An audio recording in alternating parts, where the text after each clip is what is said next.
Welcome to our channel. Today, we're diving into the latest from Apple, Pay Later. Make sure you like and subscribe for more news and updates. Thanks for tuning in. Apple on Tuesday launched an option in its digital wallet that allows customers to pay online for purchases in installments, becoming the latest company to embrace the buy now, pay later trend. The new feature, called Apple Pay Later, allows customers to split purchase payments into 4 installments over 6 weeks, with the first installment due at the time of purchase. Apple users can also apply for a loan in the Wallet app, ranging from $50 to $1,000, with no interest or fees, to make online or in-app purchases.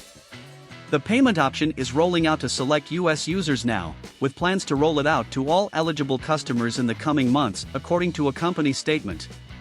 Apple first rolled out the feature last year.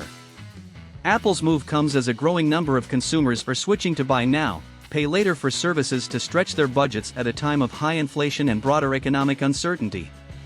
Other popular services that offer the same payment option include Affirm, Klarna, and After Paying.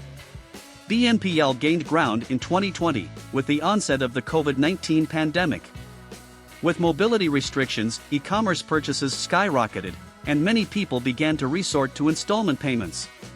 The novelty was well received by consumers, who no longer need to save money to make expensive purchases, and by retailers, who can make more sales. In Sweden, 23% of online retail purchases already used BNPL in 2020. In Germany, the number is slightly lower, at 19%. Among American consumers, 37% say they have already made a purchase in this way. In the US, this type of transaction has even expanded to payments related to medical care, which are often very expensive. Damage and risk of default. The market itself does not seem to be very supportive of the way these companies operate. A proof of this is the large number of companies that lost value, left the exchanges on which they were listed, or simply went bankrupt. Sweden's Klarna had a one-third drop in its valuation, from $46 billion to $30 billion, and had to lay off 10% of its employees.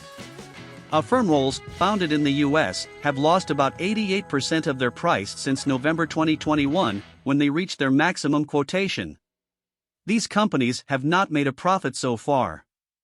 This is relatively common in disruptive industries. However, they have bad credit portfolios, made up of loans without approval and with a high chance of default. High inflation and a possible US recession cast uncertainty on finances of these companies. And it is on this ground that Apple will begin to tread as Apple Pay Later. Apple is one of the most valuable companies in the world. Entering this market, from a financial point of view, is no problem.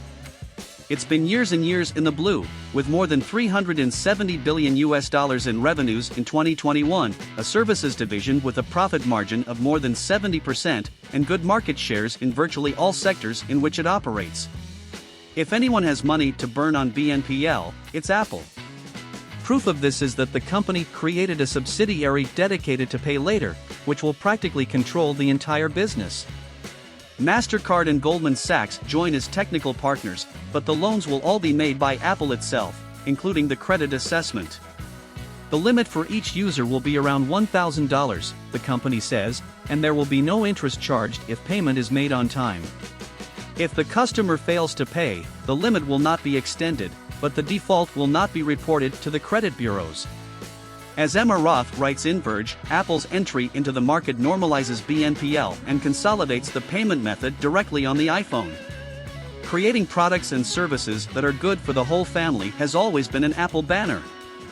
Now, it enters a market that can cause harm to consumers, such as debt and impulsive purchases, and which is in the crosshairs of financial and consumer protection authorities. Thank you for tuning in to our channel. Don't forget to like and subscribe for more updates on the latest news. We value your opinions, so please share your thoughts and insights on recent developments in the comments below.